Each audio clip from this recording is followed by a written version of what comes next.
Welcome to CMMS Radio, a podcast and general resource for all things CMMS, computerized maintenance management software, from selection to implementation to help you make better choices and have a successful CMMS journey.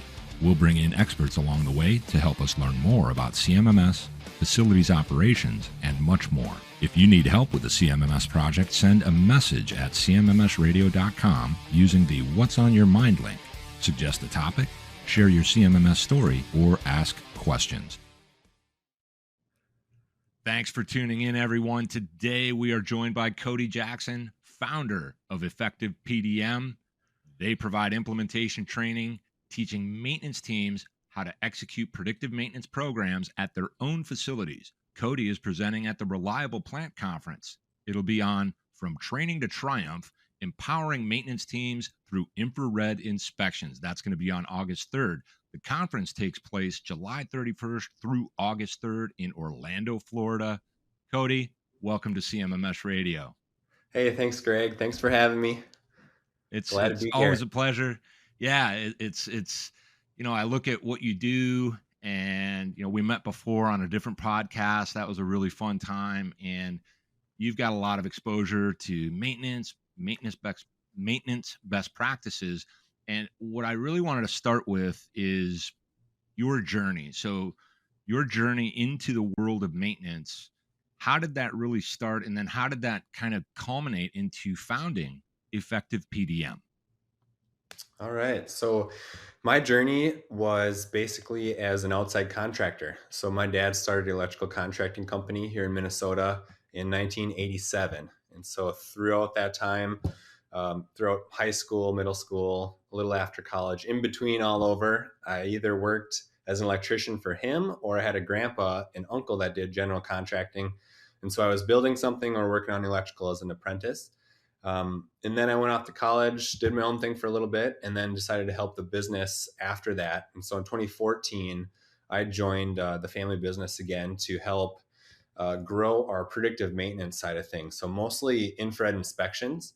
So we had customers all across the US and we implemented electrical infrared inspections for them all over the place. So I had a lot of experience from 2014 until now. I just run that whole division of our company. So I've done everything from inspecting, leading, quoting, selling, everything in between that has to do with electrical infrared inspections. And just with the background of growing up around electrical systems, I'm very familiar with it. And so I started Effective PdM in 2021 after I had a couple customers ask me if I could train their teams to do it at their facilities. And I was just like, yes, sure, I could do that before I ever had a program started. So I set up something with them, created a training program, tried to make it very effective, tactical, mostly just to focus on executing and not on theory or overview, because that stuff's overplayed and that's out there. I just wanted to teach people to do the actual work. And so that's where my training came in. And that's kind of the background. So since then, I've been just working with manufacturers as an electrical resource in one way or another, whether it ties in with arc flash electrical safety or as an electrical contractor, construction, maintenance, operating that, or on the predictive maintenance side, electrical infrared, airborne ultrasound, or motor circuit analysis. So a lot of the reliability in electrical solutions just tied in, directed at industrial and manufacturing facilities. It's great exposure to all these environments. You get this opportunity to see different types and sizes of organizations that have different processes in place, but it all kind of culminates into this vision that you obviously have for how predictive maintenance really gets done. So like you said, how it actually happens, to really teach these people, because to go from the book to the shop floor or being somewhere on the building envelope, you're on the rooftop, whatever it might be, that's a different type of a thing. There's an art to it, but there are some really strong kind of do's and don'ts. I know one of the things that's really important to you is safety. Like when you see somebody willfully violating a general best practice when it comes to safety with electrical, you cringe. So Right. I really like that. Now, the way predictive maintenance really gets done, what do you think it is that holds in-house maintenance teams back from optimal performance in predictive maintenance? From even just training a few multi-site locations, I definitely noticed that every location was slightly different. And so, meaning like how they did their maintenance was different.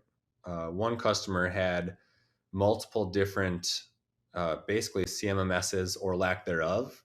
So some were using just spreadsheets and paper. Others had tried out different maintenance softwares. So that was just one thing, how they actually did maintenance. I think what's really holding them back, which is probably the same as most of the industry and kind of the era or time we're in right now, is resources. So finding people and finding good people, training them, just kind of getting the people to do the work and then trying to have enough people to do all the work that's required. As most maintenance teams know, they're always the ones that are just like pushed on to like do it with less, do it with less, do it with less. Whether it's resources, manpower, skills, all the above. And so I think it's just, resources with people, training, and then just a general system of how to do it correctly. So when you have people going in and out of the facility too, so if you get a couple new hires and then 6 months later they're gone, everything you train them, is kind of gone too. So you got to make sure that your training program stays with your company and that you can onboard people quickly so that even every new hire can get up to speed fast on what they actually need to do versus just, saying, oh, we trained them, they're gone. Woe is me. Let's start over kind of thing. So just there's a lot to it, but in general, I think it's just resources and just the pressure on maintenance teams in general. Yeah, and I've personally seen it for a number of years where these are the most capable individuals really on the planet, and they'll actually try to do it all, and that takes away from their ability to do what they really do, right? So if they Right. can focus a little bit, so if somebody has a CMMS in place, that can help them and drive some of their processes, maybe collect some of this knowledge that we sometimes hear referred to as tribal knowledge. You've talked about this skilled trades gap, and it happens everywhere. You get someone that comes in 3 to 6 months, some reason, whatever it might be, they're out the door. That training you invested in them, it's gone. And now you've got someone that comes in. It's the right candidate, but they need that training. And if you don't have something in place to help them do all this, it's going to be really, really hard, and it's not going to get done as well as it could. So that's really what you guys do, right? You come in there and help them kind of dial that in, create that process, whether they have a CMMS or not, they still need a process. So this Yep. leads me to my next question. Um, the the the fact that you've trained so many different maintenance teams, do you ever hear about CMMS being a disruption and or a benefit to how the teams really work? Um, I think that whether it's a disruption or not, it's more of, do they know how to use it or not? And that's every software is different, as you know, every CMMS is different, Yep. and who trains them is different. So I think it just needs to be very intuitive in general. Whether they're using their own papers, spreadsheets, just Excel and just organizing it, or they're actually going really high end software, it just needs to be usable and very simple. And I think that's where now you're starting to see a lot of the mobile friendly, maintenance platforms that are just huge because they're basically taking everything that's good about like a social media app and making it very user friendly regarding maintenance. So that tends to overcome the obstacle of like, I'm too old, I don't want to learn technology, or I don't care about technology. Well, you probably are on Facebook, Instagram, Twitter, something every single day. And so if you can get a CMMS that's as easy to use as one of those, then there's no excuse because everybody in the world knows how to use one of those big platforms. And so I think Right. that's what's really changing now that I've noticed from the outside is that some of these mobile first CMMSs are really pretty awesome, easy to use. I don't use them every day since I'm more of an outsider looking in, Right. but just watching other people work with them, if they can just whip it up on their phone, make it really quick and easy, instructions, SOPs, plug it in, done. It's so much easier than having to walk the half mile around this huge facility back to their office to get on the computer that probably doesn't start up because it's an old Windows and it's just crappy and blah, blah, blah, blah, blah, versus just typing it on their phone. So I think that is starting to change and making things a lot easier. It's just usability, making it mobile first. I I love that, because if you think about the reality of maintenance, how it gets done, even when you go on site, let's say you go on site and you're going to first help kind of commission the site in a way where you're going to go around and do the scans, see where the problems are, whether you're using a piece of paper or not. I mean, let's just think about the cowgirls and the cowboys out there. They're used to, hey, write it down, hand it to me, tell me, I'll go get it done, and I'll tell you what I did afterwards. So if you put that into that mobile environment and you make it super easy so that it's not disruptive, that's why I ask the question, right? Because you get to see it. You get to see it from Right. this different perspective. You don't always want to talk to a CMMS guy. You want to talk to a real maintenance professional that can tell you why it's good, why it's bad, all that kind of stuff. Now, I am curious to know a little bit, if you can, maybe a brief synopsis about the class you're gonna. It's a session that you're gonna do at Reliable Plant in Orlando. It happens on August 3rd. Can you give us just a brief, without giving too much away, because people want to go there and get that benefit of the real learning, but can you just give us a little taste of what it's Yeah. about? So that was a big cram session for me because I joined late. And so I think I'm even the last presentation, but I think I'm going to make it pretty awesome. So my focus again with my whole brand and way of thinking is execution. And basically, I'm talking about how maintenance teams can use infrared inspections and just try them. So just based on the people I've already trained and how they've been successful, and it wasn't the big course overview theory. It was like, here's the real world. Here's exactly how you do it. And so I'm going to bring in some of that aspect into my training, or my, not training, but my actual presentation, and just talk about like, here's some tactics that have worked. Here's the best practices of making courses for today. Like basically, if you could follow any big tech company and how they're doing online courses, those are the best practices. And it just is, it's lagged on any maintenance training. And so like my trainings focus on just trying to mimic the best practices of online courses and just learning in general, like no death by PowerPoint, things like that. Not making it super boring and dry and monotoned. If it's a hands-on training, you got to have hands-on, or you have to film it as if you were in the room. So it's got to be over the shoulder demos, just like YouTube. So I'm going to talk about some of those best practices and how teams can get trained well so that they can get up and running as quick as possible. Now, speaking of that, so now we're going to kind of fast forward, and after the fact, you go and you do this session. Now, what you do for organizations when you come on site and do this training, you're essentially empowering them to have their own kind of team that can continue to self-train, right? And then maybe they could reach back out and say, hey, we ran into a few problems. Where did we go wrong? So you're coming in doing the training as a train the trainers kind of approach to really empower these organizations to keep this going, right? Yep, and it's really just helping them become more self-sufficient. And so electrical infrared inspections are now going to be mandatory going forward. For companies that have already been doing them for years, it's no big deal. But in 2023 here of NFPA 70B, which is the electrical equipment maintenance standard, they're saying that infrared inspections must be done annually. So any facility that falls under NFPA 70E, 70B, so basically any commercial industrial facility is going to need to do infrared inspections. So their options right now are hire an outside contractor to do it, which is typically like just once a year. It's kind of like the check the box solution.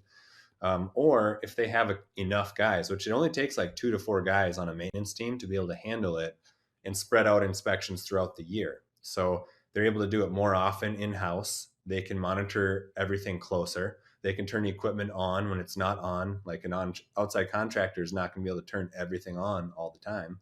They just have to inspect it as is. And so it just helps them become more self-sufficient so that when they know how to do it, they can a couple guys can show the new hires how to do it in the future. And then my training just focuses on teaching them how to do the actual work. And then I provide the systems and SOPs so that they can just read the SOP and follow it going forward. So if they want me to come help new hires, I'm more than happy to do that. Or if they have their own guys that are capable, they can just follow the SOPs and systems I set up and just continue it on. And do you work locally, regionally, or nationally, or globally? So the US base electrical system is what my training is on. And so right now it's just in person is always US based only. Globally, I do have an online course. So it's a self-paced online course filmed more like a virtual on the job training, like a YouTube video scenario where it's like over the shoulder demos, things like that, versus like the classic, like I'm anti-death by PowerPoint, voiceover slides kind of thing. So that's for options if it is global or just another country. However, it's not going to be their electrical system. Obviously, it's filmed based on the U.S. electrical system. Right, right. Now, with regards to people that want to engage with you, maybe they want to have their own conversation or they want to engage Effective PdM, what is the best way for people to get in touch with you or Effective PdM?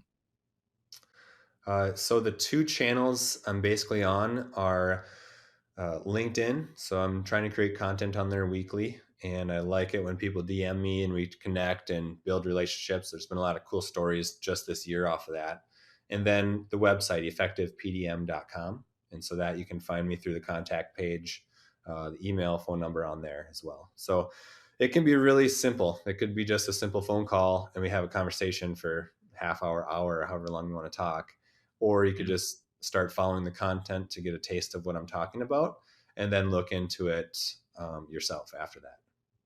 Yeah, and the website's super straightforward, tells you exactly what you're going to get. I really liked that because, again, a lot of times out there, look, I'm not trying to crucify anybody or crush them, but sometimes you just got to kind of get to the point because in the world of maintenance and reliability, there's different levels, right? But the main thing is, what are we really doing? Why are we really doing this? And it really kind of conveys that what exactly you're going to get.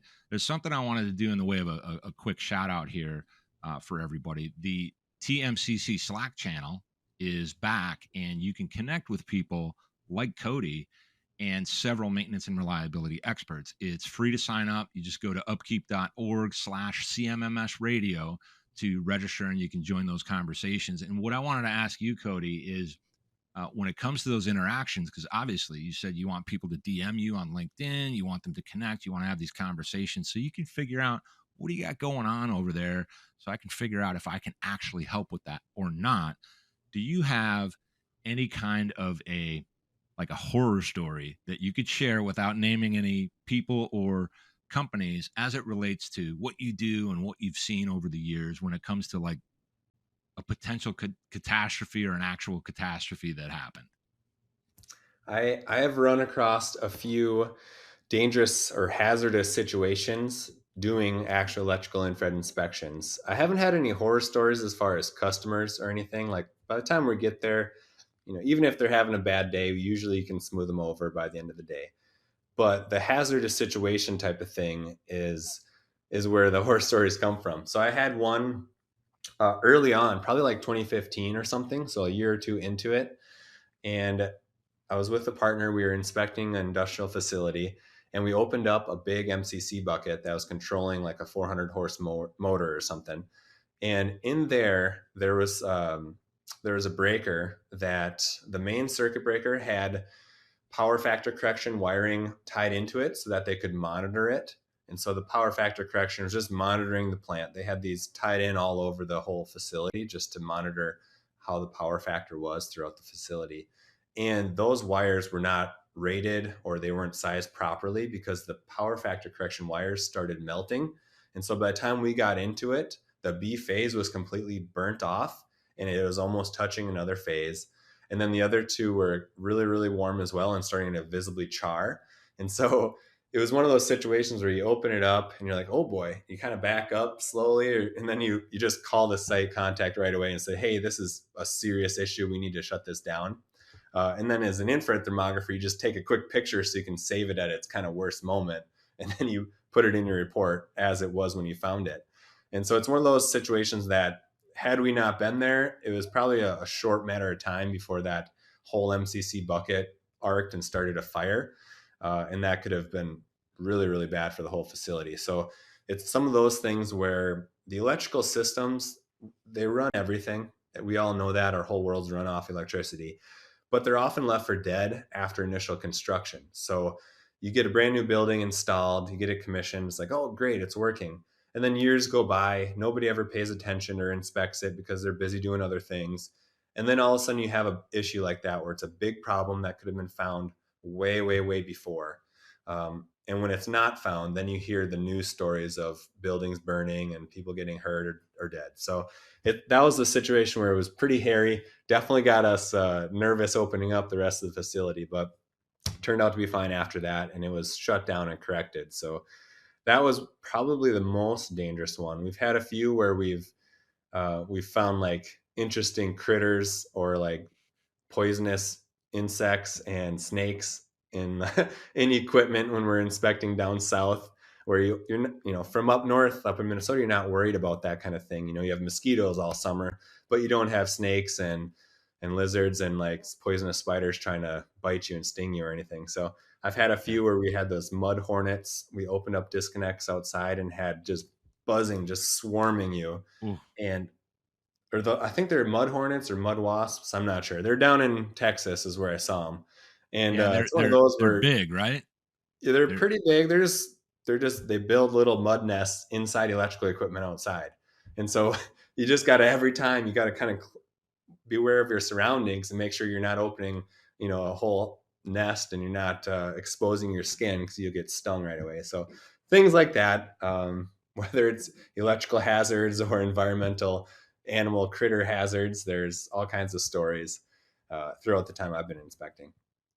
Yeah, well, what I like about the stories that you've told, especially certainly with the insects and the snakes, that's scary. You got to be aware, and you just got to make a practice of kind of checking it out before you get your hands in there or whatever it is. But when you were talking about the building and what you guys really do, I think about electricity, the electrical components as it relates to the production lines, the buildings, etc. And it it's almost like we're blind to it. Like you said, once something's installed, set up, everything's good, and let's just assume that it was. And then nobody ever goes to look until there's a problem, or they smell some burning, or they see some smoke. And if they can, bring in your services, get their team trained on some regular best practices to monitor these things, there's going to be a far greater likelihood that that stuff doesn't ever happen. So I think that's great. I think it's invaluable, in fact, and you got to be aware of what you don't see. So I really appreciate that, and I think that's going to be valuable for anybody listening here. So I think what I'd like to do then is close out the show, and I'm still trying to figure out the best way to do that other than just thanking somebody for being on CMMS radio. So I wanted to ask a question about, and I'm going to start asking people this, a couple of things. Number one, favorite type of music. Oh, that's tough. I am born in '88, so the 2000s. So I've got a lot of rap and rock that I listen to. Okay. All Uh, right. and I was a big basketball player, so of course I've influenced by hip hop and growing up playing basketball. So that's There you probably go. my favorite. All right. And then I already know some of this, but hobbies or sports, do you have a favorite? I'm definitely big on hunting and fishing. So currently, in the last few years, I've really gotten into Western hunting. So hunting for mule deer and elk. And so I've done multiple trips the last 4 years out west, Montana, Utah, Colorado, so far, just hunting. So that's one of my favorites, as well as just taking family on hunting trips in Minnesota. So it's just that's part of how I grew up and part of my life. So I like to keep that going. Final question as far as these questions go, and then we'll wrap it up. have you ever caught a walleye? Yes. Yep. Caught plenty of walleye. And my favorite fish to fish for is actually the muskie. So if anyone's ever been to Minnesota, muskie fishing is addicting. And I had a stretch where I even started a YouTube channel in 2017 just for muskie fishing because I love doing it Nice, so much. So I fished a ton of nice. muskie. Cody's talking about muskellunge, and for me, the lake I used to fish, which is kind of in between, about 165 miles north of the Twin Cities, we didn't have any muskie, but we had a lot of northern pike. And Hmm. if you like fishing for northern pike and you want to get an even bigger, badder fish on the line, you go fishing for muskie because they will put you to the test. So with that, man, I think that's a great thing to end on. Thank you so much for your time today, Cody. It was great having you on. All right. Thanks, Greg. Appreciate it. Thanks for having me here. And looking forward to seeing you in Orlando. Indeed. Thank you very much. Did you find this episode helpful? Please send us some feedback, suggest a topic, or ask a question. Reach out to CMMS Radio if you need a co-pilot on your CMMS project. Visit CMMSradio.com and use the What's on Your Mind link. Thank you for tuning in to CMMS Radio, your resource for all things CMMS from selection to implementation to help you make better choices, learn from industry experts, and have a successful CMMS journey.